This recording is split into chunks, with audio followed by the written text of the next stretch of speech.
Okay, so today we're going to be talking about our games to support English language learners. And our first one is a math game, and it goes over 2D shapes. And so it is, the TEK is for geometry and measurement. The student applies mathematical process standards to analyze attributes of two-dimensional shapes and three-dimensional solids to develop generalizations about their properties.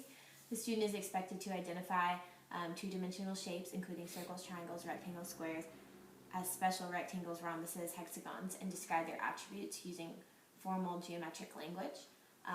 Our ELP is reading, and it's the 4F one, and it's using visual and contextual support and support from peers and teachers to read grade level appropriate content area text, enhance, confirm understanding, and develop vocabulary, grasp of language structures, and background knowledge needed to comprehend increasingly challenging language. So basically, for our game, it's a first grade game. You match the shape with its characteristic, and so all of the characteristic of these shapes are visual, that you can see visual, and then we have the written language, the geometric language I was talking about. So for example, we see the oval and we see the name oval, and those go together, and so that's a picture and word comparison that helps ELLs. And then for example, we have triangle, and we can take the triangle, the name of the triangle, and put it right here, and then some of its characteristics. It has three straight sides that are not always equal, and this one they are equal, but that still applies to it, and so you can see that characteristic in the picture too, and so that's why it's really good for English language learners. So you could use this in like a math station or even a reading station, so that they can get the exposure to the geometric vocabulary. So you can do it with buddies, or you can do it by yourself, just a basic matching game.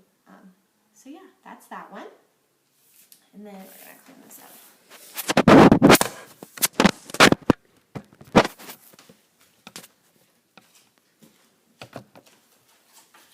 And then our next game is a science lesson, and it's a concept attainment lesson, and it's talking about carnivores. And so the ELP is listening to H, understand implicit details and information in increasingly complex spoken language with grade level learning expectations.